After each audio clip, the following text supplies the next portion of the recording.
So our special guest today is Steve Jacobs in the Infinity Group, of the Ideal Group that produced the Infinity Reader and other disability tools. And he's alerted me to the fact that in the United States, many universities have an Office of Disability Services, and the professionals there prepare things for disabled students. And it's a big activity. And if people in the tech community want to help with STEM accessibility, there should be some communication between us and them. So can I ask the people here briefly to introduce themselves for the audience on the video? And perhaps we'll start with Steve. Sure. Just briefly. I can't talk for 20 minutes? No. Just say who you are and we'll give you a chance to talk for 20 minutes later. Okay. I'm Steve Jacobs and I am with the Ideal Group. And one of the things we do is work with universities to help them make their math educational materials accessible to students with what we call print disabilities. Nelson. So I'm Nelson Beebe. I'm at the Department of Mathematics at the University of Utah in Salt Lake City. As Jonathan mentioned early, I have a very long-term association with tech going back to the 1970s when Don was writing it at Stanford. I've been involved in DVI drivers. I'm a past president of the Tech Users Group. And I've been a member of the Tech Live team for a number of years, where we try to make sure that tech is available on every platform we can find. Vincenzo, welcome. Yes, so I'm a lecturer in the School of Mathematics at the University of Leeds. I'm interested in accessibility issues related to LaTeX, mostly because of the new legislation that came into force, I think 2 years ago now, sort of sent the university scrambling to reduce our use of PDF for a bit of everything. And LaTeX was the hardest part of all. I mean, it's still hard right now. Yeah. Kelly, how are you? I'm good, thanks. I am a stock assessment scientist for the U.S. federal government at the Northwest Fisheries Science Center in Seattle, Washington. And I use LaTeX and R Markdown to compile large documents that have hundreds of figures and tables that we need to make accessible to those with disabilities. I'd like to introduce somebody who isn't here, but who's very important. That's Jonathan Godfrey from Auckland, New Zealand, who's a senior lecturer in statistics, and he's blind. And he does everything using R Markdown, and we've had some very nice meetings with him. So he's also, so to speak, part of the community. But in Auckland, it's 6:30 in the morning right now, so he gives his apologies if he wanted to come. So can we go over to Steve, and Steve will tell us about the Infinity Reader and his company's work and how it fits in with the Office of Disability Services. And I know that some of us don't know how things are organized in the United States, and that will also go to the video audience. So perhaps you could start from that end of the thing and then introduce your work on top of that. Would that fit with you, Steve? Sure, be fine. Off you go. Thanks.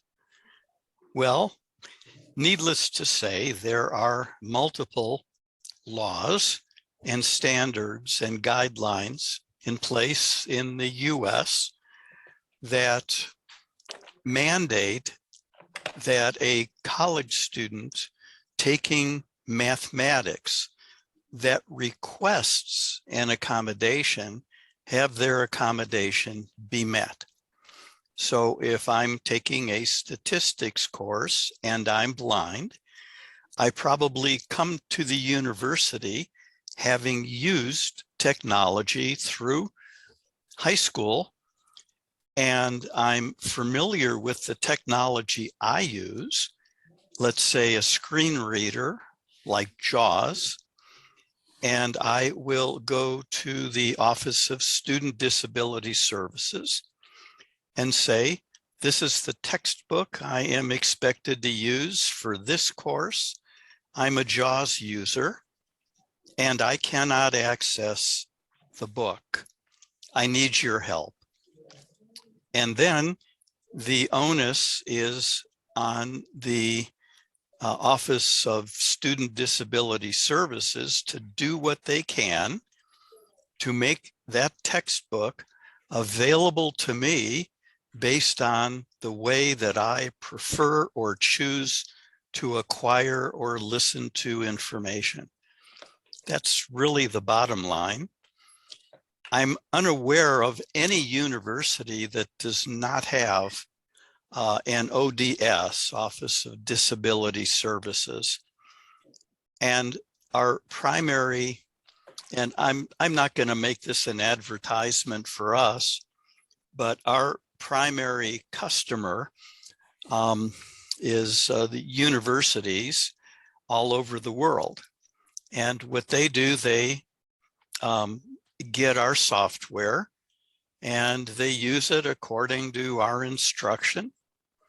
They edit the results because when you convert math content using any tool into accessible formats, there's a possibility of errors, especially when you're using an OCR system. In our case, it's 3 OCR engines. So once the content is edited, it is then rendered into either an audio recording or large print, or made screen reader friendly, or rendered into an HTML, MathML document. You could use MathJax. You could generate an EPUB 3 document that will read the math to you, or generate a recording of the math being read to you using various levels of verbosity. So if I have the quantity A plus B times the quantity A minus B, it could read it left paren A plus B, right paren times. That's really verbose, or it could just say A plus B times A minus B. And that can be set based on the student's experience and what their preferences are. So that's what we do. If you look at the bottom of the screen, you'll see the chat window. And I hope Kelly, you'll have to tell me, Vincenzo, do you see something in the chat window, or because you came in after I posted it, do you not see it? I'll put it in the window again. Okay.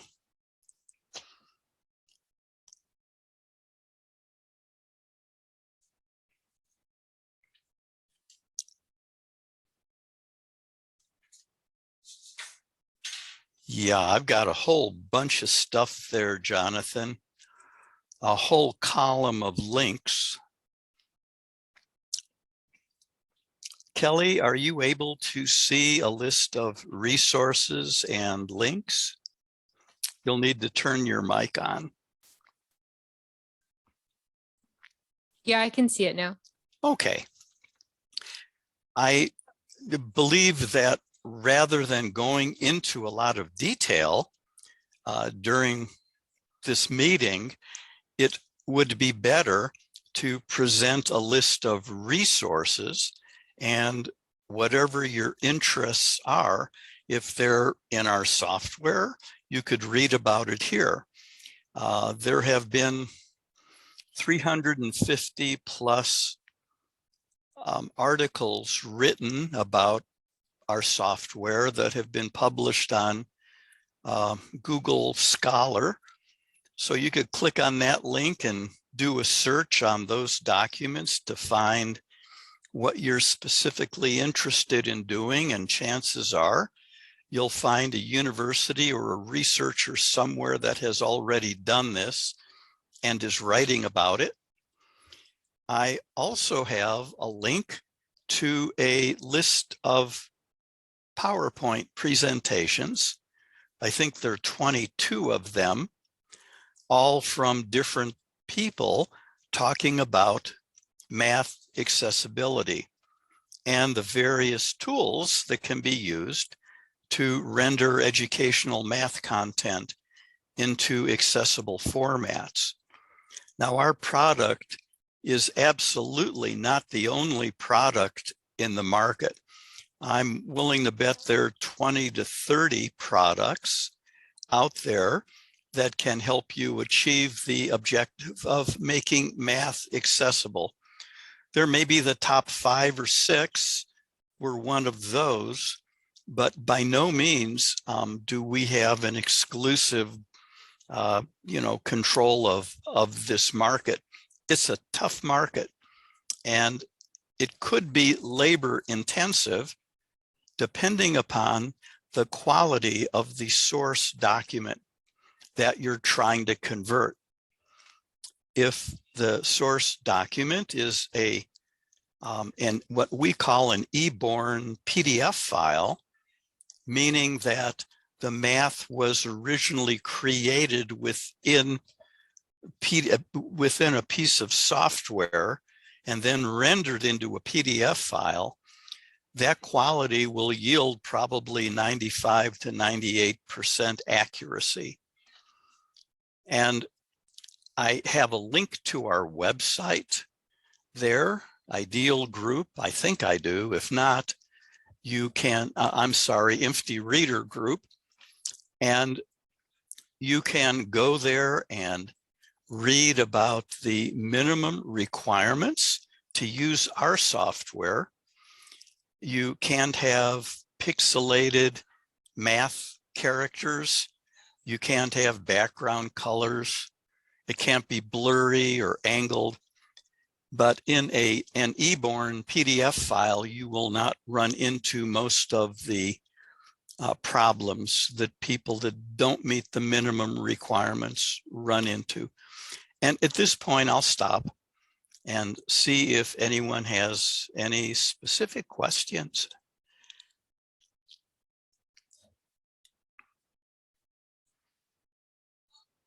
Don't all jump in at once. Kind of a lot to digest, isn't it? Yeah, I didn't realize that there was so much literature available about this. Can I ask about Braille output? This is sort of a simple question and might require a big answer, but if you've got a short one, that would be lovely. There are 2 ways to present math in Braille. One is Nemeth code, and the other is UEB, Universal English Braille. UEB includes standard Braille plus math. But in many older schools for the blind, the students were taught using Nemeth code. So there's a disjoint there. It's usually up to the student to decide which method of Braille math they prefer to use. So, and producing Braille math is a whole nother webinar, but it can be automated to a great extent, but then should first be reviewed by a Braille transcriptionist for accuracy, just like you would do if you were manually comparing the rendering of a MathML page of a math book and the print page. Does that answer your question? Yeah, I think so.